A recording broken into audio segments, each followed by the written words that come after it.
Now the show can begin. Alex, where are you from? I'm from Germany. Are you really? Awesome. That's very cool. Have Yeah. you lived there your whole life? You still live there? I was born there and I lived there most of my life, and I don't live there any longer. Okay, where are you living now? I'm basically between Dubai and Cyprus. Ooh, very cool. Fundamentals to the market are super important, Sure. because at the end of the day, if you're looking on a short setup, for example, in a market that is extremely bullish, then your chances are just slimmer to make that work, right? And right now, we rather have the market that is risk off. So I think the most important part about fundamentals is to understand whether we're rather risk on or rather risk off, in a simple way. And there's a number of things you can look at to determine whether that is the case.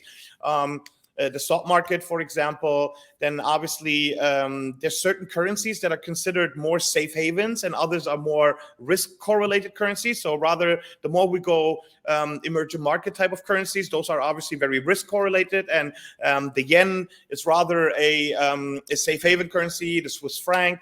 Even the US dollar is one in comparison, because in times Sure. of fear, people flock into something they feel secure about. And that definitely is rather the US dollar over a New Zealand dollar, for example. Sure. And currently, Alex, so right now we've got, of course, the Russia-Ukraine situation, which is taking market headlines by storm. What's your take right now?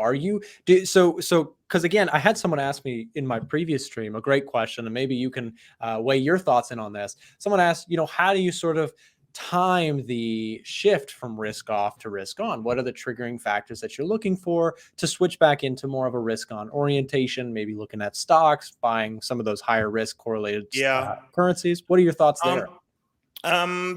Definitely. Look, I think there are quite simple tools that are quite effective.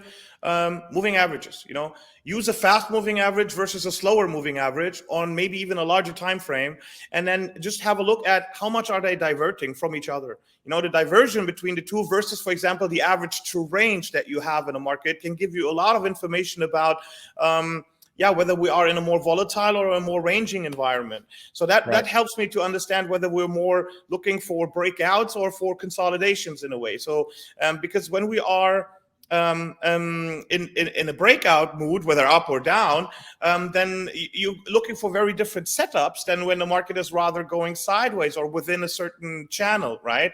Yes.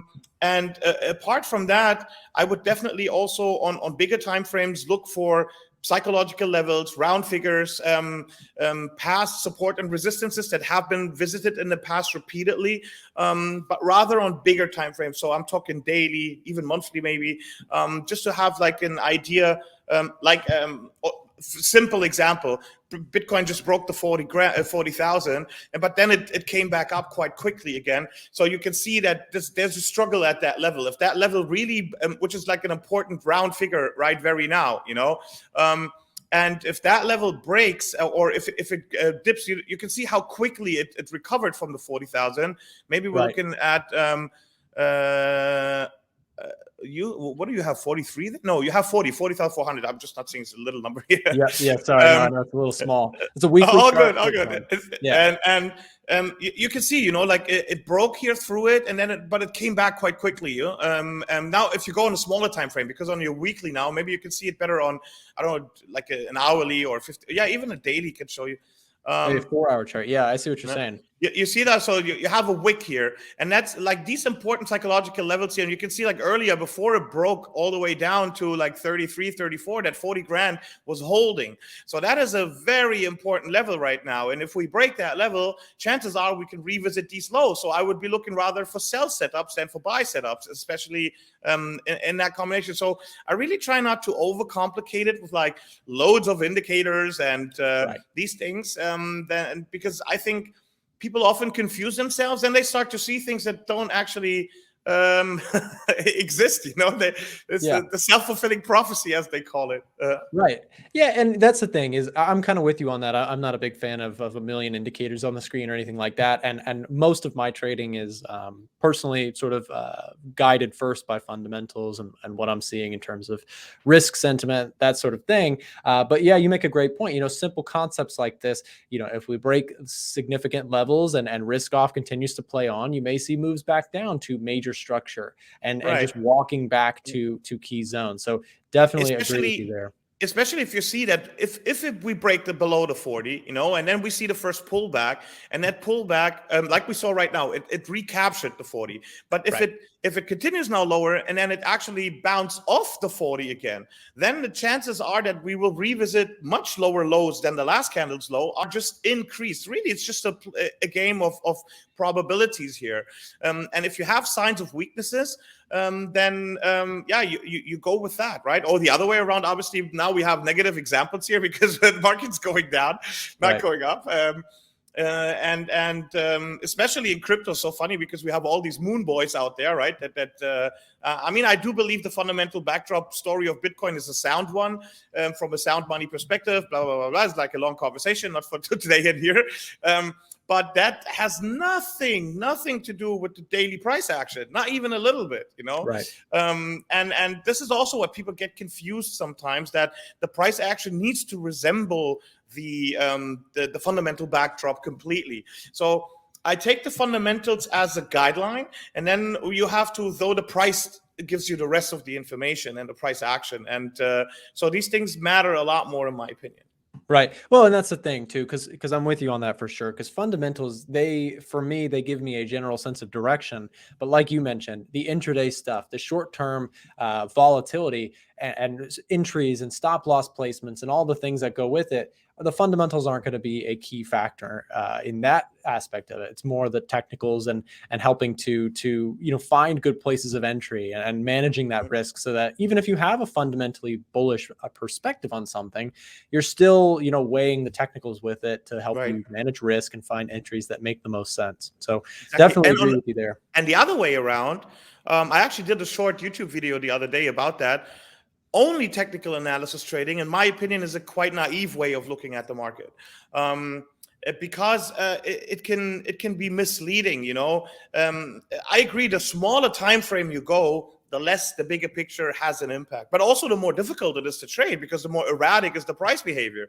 So if you're trading short, like small time frames, then you really should have like a method that you're very, very comfortable and good with, that you've done so many times that you really know what you're doing. But a lot of people just go onto, I don't know, 5 minute, 1 minute, and want to trade it like the weekly. Right. Yeah, no, that's very work. true.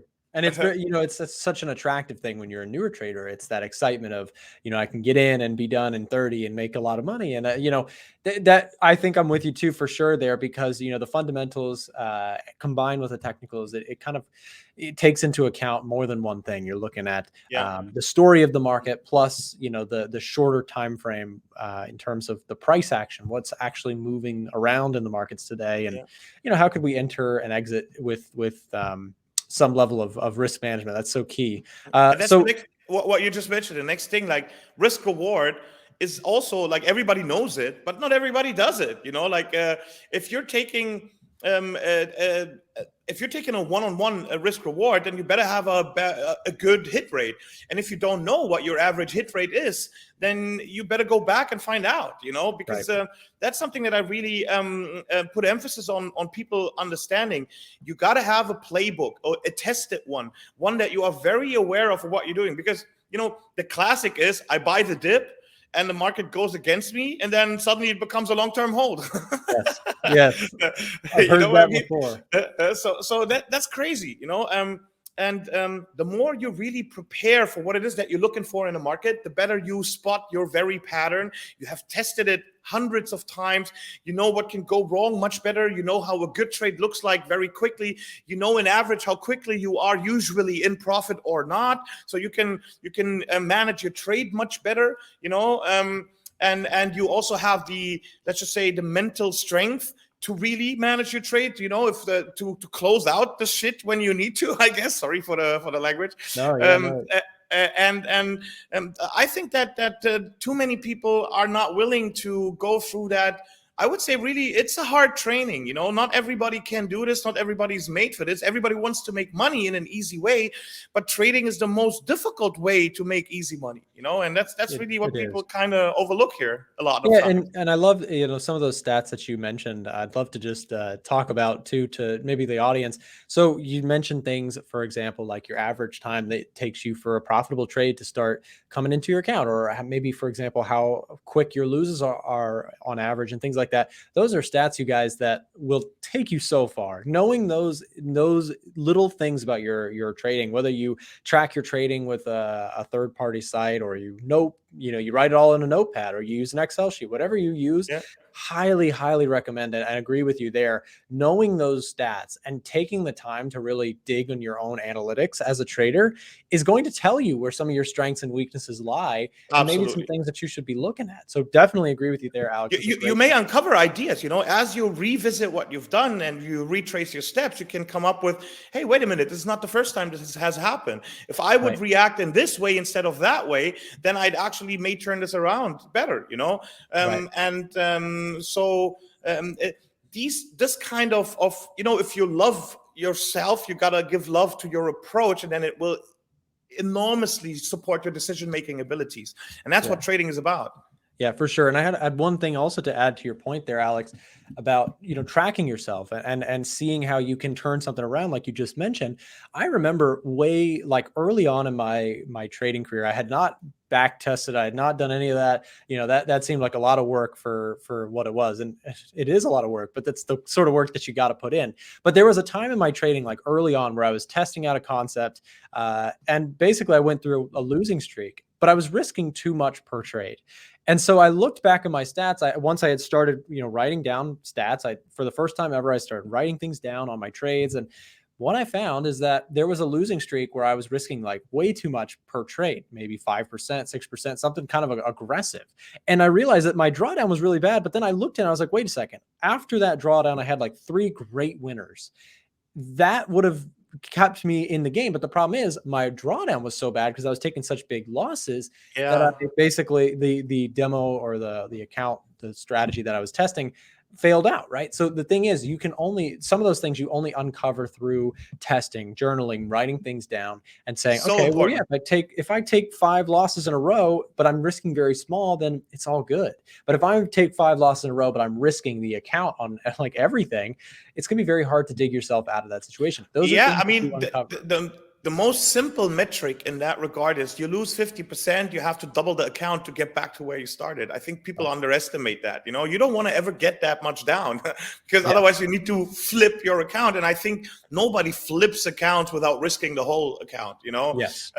So if we're talking again about risk-adjusted returns, there's no flipping accounts. That's gambling, And so no offense. I mean, obviously, if you want to gamble, be my guest. Who am I to say you shouldn't? But if you want to trade, if you want to do this for a living, if you want to create an income, then that's not going to get you there. That's going to, the people that chase money the fastest, it takes the longest time for them to ever, if not never, reach it. And that's Absolutely. So important that you realize that the shortcut is actually the long way, which is like learn it, put the effort into it, and really get to know yourself. How do you react? And like this is also important when you journal your trades.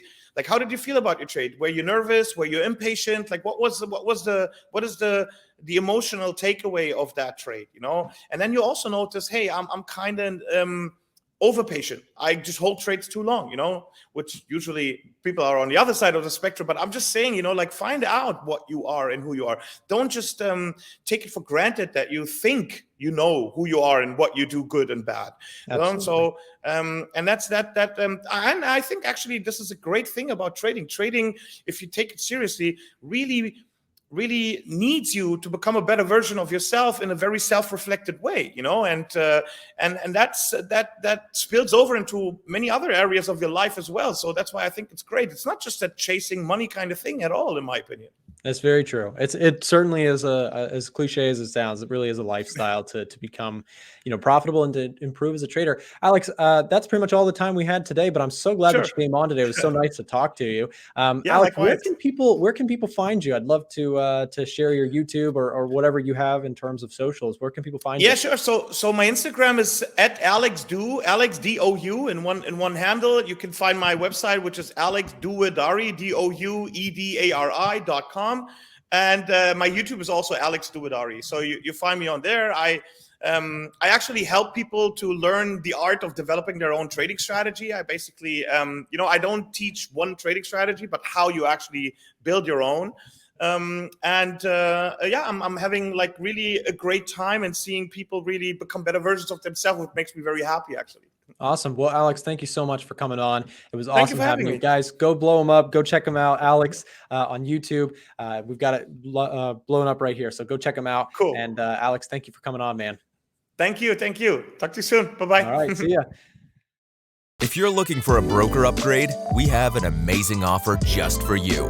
Thanks to our partnered broker Axie, you may qualify for a 30% deposit bonus when you sign up using our link in the description below. For example, for qualified clients, a deposit of $1,000 could receive a bonus of $300 in trading credits. They've partnered with us to provide traders with the tightest spreads, lowest trading costs, and a huge range of tradable assets. Markets like Forex, commodities, and indices are all available for clients trading with Axie. Remember to use the link in the description to potentially qualify for the deposit bonus offered and to support what we do here at A1 Trading. Please note, this offer is only available to traders outside of the US. For US-based traders, consider checking out some of the other brokers listed in the description below.